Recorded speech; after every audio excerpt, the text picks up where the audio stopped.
Саламатсыздар ма, құрметті әлеумет? Бүгін қаңтардың айы, бұл ақпанның 13-і 2022 жыл. Алдарыңызда Сихаев Айдархан Әшімханұлы. Біз әрине өткен жолғы бір туындының мағынасын ашамыз деп әңгімелескен сөзіміз бүгінгі ел ішіндегі қаңтар жағдайына байланысты қайғылы оқиғалармен біршама үзіліс тауып, елмен бірге аза тұту әрекетіне өз алдымызда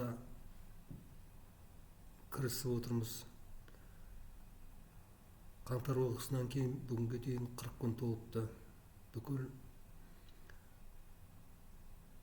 бұл еліміздегі саяси оқиға, саяси жағдайдан кейін содан хабары бар адамдар еске алмаса болмайтын күн. Бәрі еске алып отыр деп ойлаймыз. 40 күн шырағын жағып, бүгін осындай құрбан болған азаматтардың отбасына шын жүрегімізден тағы да қайғыра көңіл айтып, қайтқан ұландардың жатқан жер жайлы жан жұмақта болсын деп, әруақтары әрқашанда самғап саналы биіктікте, саналы қуаттың түсінде елге күш қуат беріп тұрсын деп өз тілегімізді, көңілімізді білдіреміз.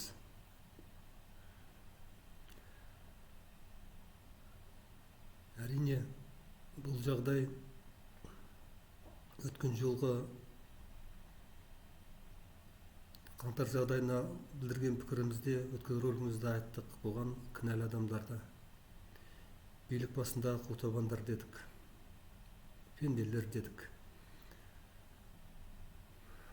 Тоқаевты кінәлі дедік.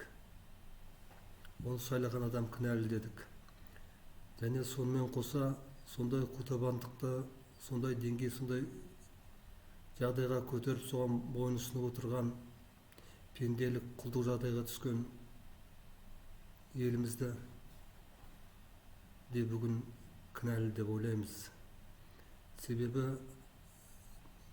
саяси белсенділіктері төмен, бәрі сол қутабандардың айтқан бақыт бағдарламаларын ұстанып, дүние қуып, жан-жаққа қарамай, бір-біріне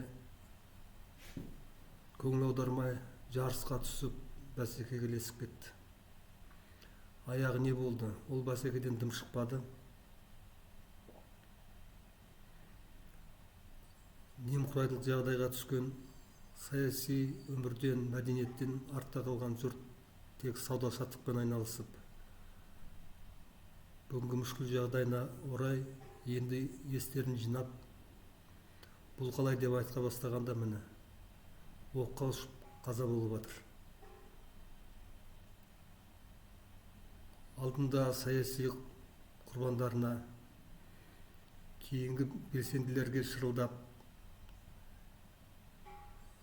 әр нәрсе үкімет тарапынан болып жатқан кемшіліктерді көрсеткен үшін сотталып, өлтіріліп, отбасымен өлтіріліп жатқан кезде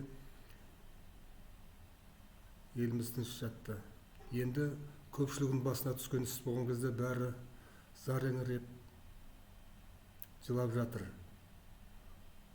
Бұл қутабан билік бұдан да ары тізесін батыра түспек ойларын көрсетті. Енді бұдан ары қарай не істейді халық? Қандай жағдай болады? Қутабандыққа қарсы әруақтық қуаттармен қарсы тұра ала ма? Жоқ па? Әруақтық қуатын оралта ала ма? Адамдық қуатын, қасиетін келтіре ала ма өздерінің бойына жинай ала ма? Оны түсіндіре ала ма? Соған байланысты. Біз бүгінгі дейінгі ойлап пішіп отырған жағдайымызда болған оқиға мәселесінде Тоқаевты кінәлаған себебіміз ол бірден 20.000 террорист келді деп, ат жөні жоқ елді атуға бұйырғаны өте миға сыймайтын нәрсе болды. Не оны дәлелдеп бере алған жоқ, не сол мағлұматты берген адамды жазалап жатырмын деп айтқан жоқ, жазалаймын деп айтқан жоқ. Өтірік мағлұматты кім берді? Солар жауапты. Сол террористерді кім қалай дайындады? Өз елімізден шықса ол адамдар, оны кімдер дайындады деген мәселені қарастырған жоқ. Ол мәселе террорист, экстремизм деген діни әрекеттерден туып отқан жағдай ғой. Біздің еліміз соңғы кездерде қай бағытқа алып баратыр? Зайырлы мемлекеттіктен мемлекет бола алмай діни мемлекетке айналып бара жатқанымызды қоғамда неше түрлі баспаларда айтылып жатты. Онымен санасып жатқан ешкім жоқ. Енді аяғы осылай болды. Сонысына қарағанда Құтылған биліктің әдейі дайындап қойған ісі екені көрініп тұр. Өздерінің саяси технологияларын жүзеге асырып, міне ақырында дегендеріне жетіп отыр. Өздеріне айтқан сынды ескертуді көтере алмай, кеуделері кере қарс мемлекетті қорғаған жағдайдай болып менсіп отыр. Кешірім сұрауды білмеді. Әлі кешірім сұраған жоқ халықтан. Тек қана өздерін қорғаған күшті құрылым өкілдерін ғана марапаттап қайтыс болғандарды батыр санап жатыр. Не үшін батыр? Елді жаудан қорғады ма? Террористерден қорғады ма? Жоқ. Өз халқына қарсы шығып жанталаста қайтыс болды. Мен мұнда ешқандай ерлік көріп тұрған жоқпын. Қылмыстық бұйрықтарды орындауға атсасқандар үшін қайтыс болып кетті. Ал шындықты айтып, соны жөндесек деп үмітпен сонша тілек талап тілектерін айтқан елді тыңдамады. Сол елдер өкілдерін соны санасына құдағандарын жеткізейік деп жандал шығып, көшеге шығып, туларын оң солды бұлғап жүрген бейбіт шеру екенін көрсетіп, оң солды атты. Сол соғысқа шыққан адамдардың отбасыларына көңіл айтып кешірім сұрау деген жоқ. Олардың ерліктерін бағалау деген жоқ. Өкімет пен биліктің бөлініп кеткен жағдай осыны байқалып тұр. Міне осы мәселе, терроризмдегі мәселе кім кінәлі дегенде біз амал жоқ. Біраз жалпы емеурінмен сөйлеу емес, кейде тіке нақтылап өзіміздің болжаған, көріп отырған нысандарды көрсеткіміз келеді. Майдаланып отырмыз. Майдаланғанымыз сол, оған кінәлі адамдарды нақтылап айтқымыз келіп отыр. Неге олардан сұрақ алынбайды, жауап алынбайды? Мысалы, діни экстремизм таратып отырған елімізде белгілі тұлғалар бар. Олар Бекболат Тілеухан, Мұхамеджан Тазабек деген кісілер. Енді оларға басшысы болып сатып алды.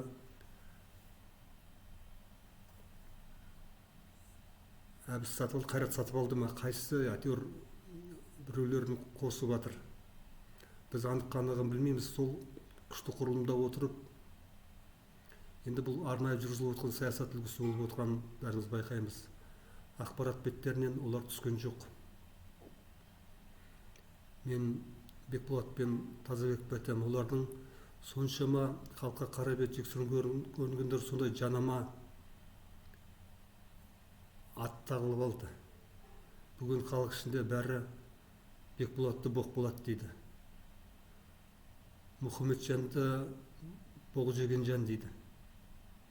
Сол жақсы ма? Осыны Бұл халық ішінде қалатын сөз кейін олардың ұрпақтарына жетеді. Сонда солардың қамын ойлады ма? Әлде бүгінгі күннің, бүгінгі дәреженің өскендей болып көрініп жүрген керемет ақылды даналар болып көрінгісі келді ма? Тіпті қазақ халқына, халқын өзін тәрбиелеу керек деп Мұхамеджан не айтып кеткенін көрдіңіздер. Олар қаяқта жүр? Неге оларды жауаптылыққа тартпайды? Экстремистік діни өкілдеріне жол ашты деген айыпты айтуға тағуға болады ғой. Олар жоқ, құтылып кетті. Үнсіз міне осының бәрін құлақ қағыс қылып Тоқаевқа айтып отырмыз. Ал халық ассамблеясы дейді, халық ассамблеясы көңіл айтып, оның халық ассамблеясының өкілдері кешірім сұрап жатыр ма?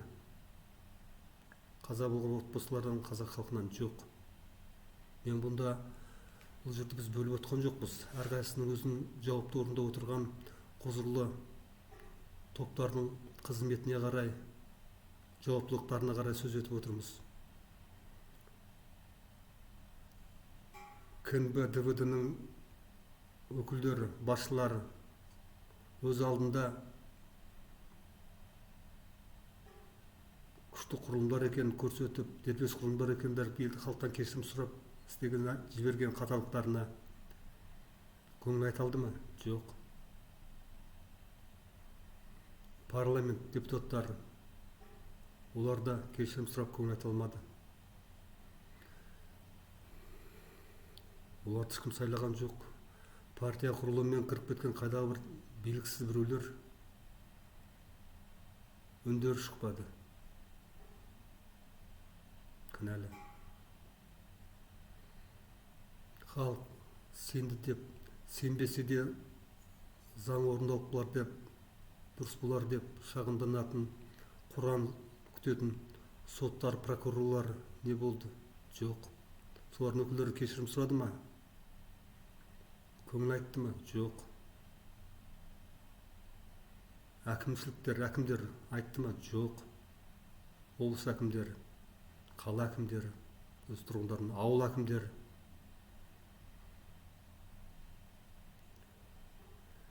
Ал имамдаршы, террористердің отаны болып отырған мешіттің имамдары, әрқайсысы өз жерінде, өз аумақтарына жауапты болып жүргендер, халықты жинап, көңіл айтып кешірім сұрады ма?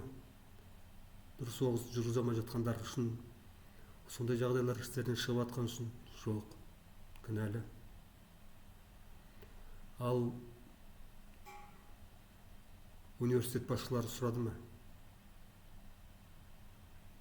Ағарту жұмыспен айналысып отырған, сондай жағдайға жеткізген өздерінің жауаптылықтарында нәрселер екенін біліп, халықтан халыққа көңіл айтып өз алдында кешірім сұрай алды ма? Жоқ. Ал жеке тұлғалар керемет іздеп жүрген академик профессорлар, доктор ғылымдары, кандидат ғылымдары өз алдарында бір жауаптылықпен көңіл айта алды ма? Жоқ. Елде ештеңе жоқ. Шығарып ешқандай ғылым жоқ, өнер жоқ. Тек мешіт болып кетті. Нәтижесінде міне сол нағыз террористік насихат жүргізуші, салафиттік дей ма, вахабиттік дей ма, қандай болса да өзге діни ағымдардың, діни бөлімдердің насихаттайтын адамдарының соңына еріп, дым түсінбейтін жастар сақалдарын қойып, үлкендермен жағаласып, намаз оқып мешіттен шықпай жүргендер міне. Оларында террористік ой жоқ, бірағында солар міне ақырында ұсталды. Құрдан құр олардың үйлеріне барып, экстремистік ағымда кітаптар тастап, кінәлап, тіпті жатқан жерлеріне де қайтыс болғандарына да тыныштық бермей қабірден қазып алып өздерінің террористік ұсталған террористердің сандарын көбейту мақсатында істеп жатқан әрекеттері мынау.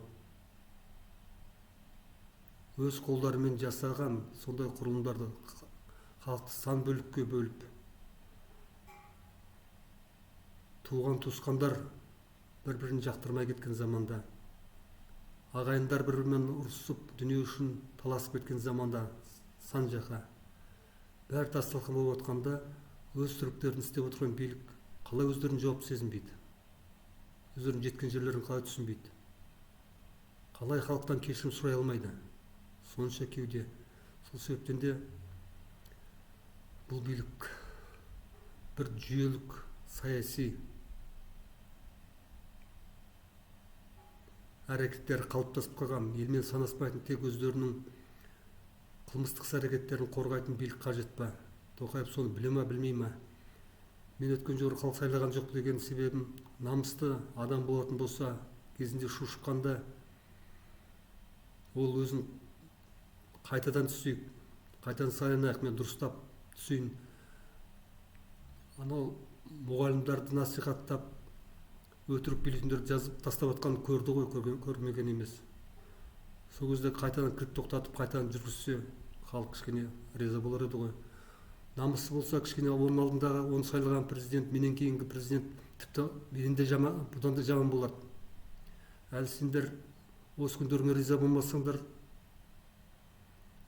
қабірдің басына барып көріңдер, ауруханаға барып көріңдер, ояқ тіпті жаман деп қыр көрсетіп,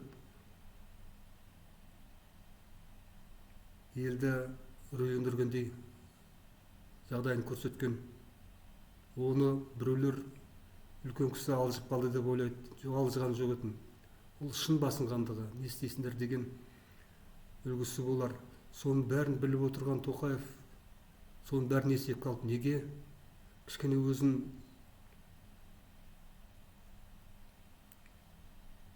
азаматтық жолмен елдің алдына балата алмады? Әділетті сайлауға түсіп, міне оның кінәсі содан бастап кетті. Ол аздай, одан бетер қоюландырып жіберді. 2 жылдың болмаған жоқ, ешқандай реформа өзгерген жоқ, айтқан сөздерді тыңдаған жоқ. Енді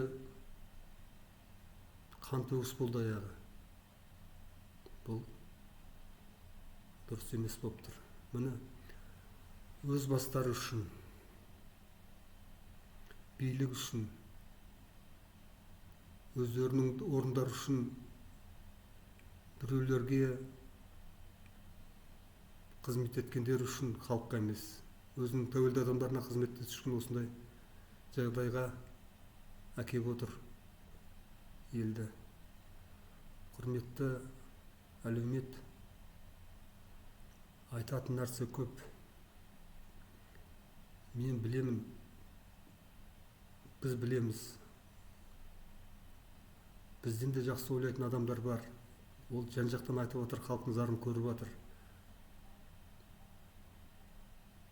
Бірағында бұл геосаяси жағдайы бар десе, оны да көруге болады. Қанша дегенмен біздің билік халықпен бірге болу керек. Ақылды азаматтарды, шетелде жүрген азаматтарды шақыру керек.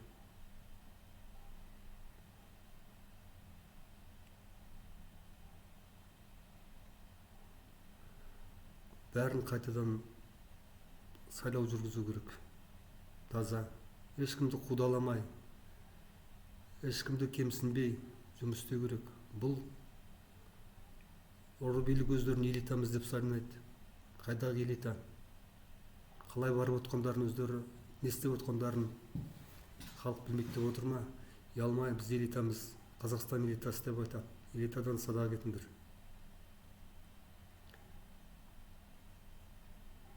Элита деген біз айтып отырған ар-ұждандық үлгі, жеті атасымен бірге 7 қасиетті бойына егеру, ар-ұждандық, адамдық, әр уақытты жолға, өмір жалғайтын жолға түсу, ал кутабандык эмес, пенделик эмес. Биз өткөн жолдары жиктеп айтып отурдук, буну айта да беребиз. Кимде адамдык жолдагы адамдардын бәрин элита деп айтуумузга болот. Ол кара халык эмес. Ал кулдук жолунда жүргөндөрдүн бәрин кулдар, күнөөкарлар, пенделер деп айтууга болот. Мен таң калам, Мухаммеджан мен жаңағы жанамат таккан Бекболоттар телеарнадан неше түрлі хабарлар берді дін туралы. Біздің ең қасиетті үлгілерімізді күлтөкпөгө лақтырыпты. Енді дін мен діл, күлтөкпе, асларына деп тағы бір бағдарламаларды қойып кетті телеарнаға.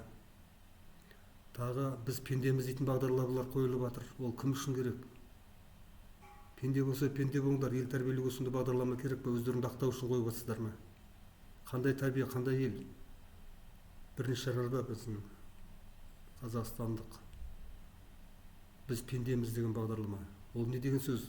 Өздерінің құл екенін көрсетіп отыр. Пенде екендерін көрсетіп отыр. Сондайларға сене болу, сондайларды тәрбие жұмысын ақпарат беттеріне шығаруға бола ма екен сондай тақырыппен.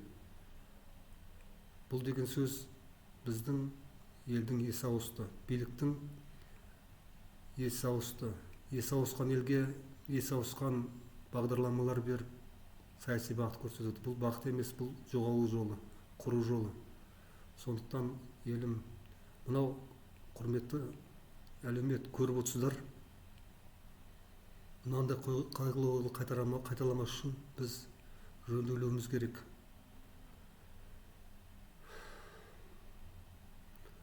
Онсыз болмайды. Ер кезегі үшке дейін дейді. Үш қайғы жұттыңыздар егемендік алғалы бері. Енді ес жинайтын шақ келді.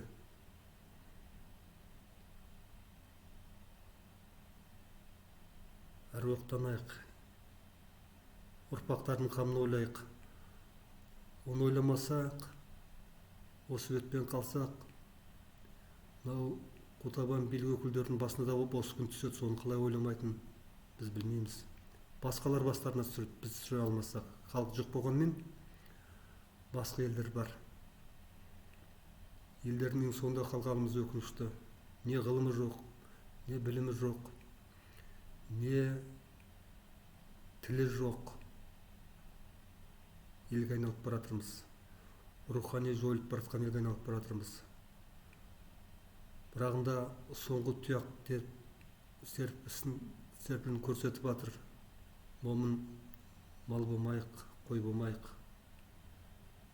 адам болайық, айта алатын, жөнін түсіндіре алатын деп өзім ой пішіп отырмын. Әрине кешігіп жатырмыз. Біз өзімізде кешірім сұраймыз. Біздің қоғам,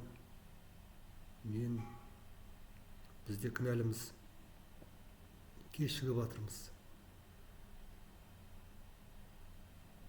Себеп бар деп отырмыз. Ел оянбай жатыр, ел ес жинамай жатыр деп. Осы көңіл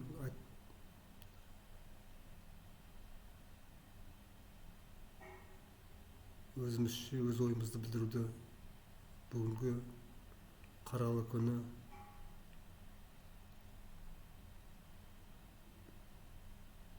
жөн санадық. Аман сау болыңыздар.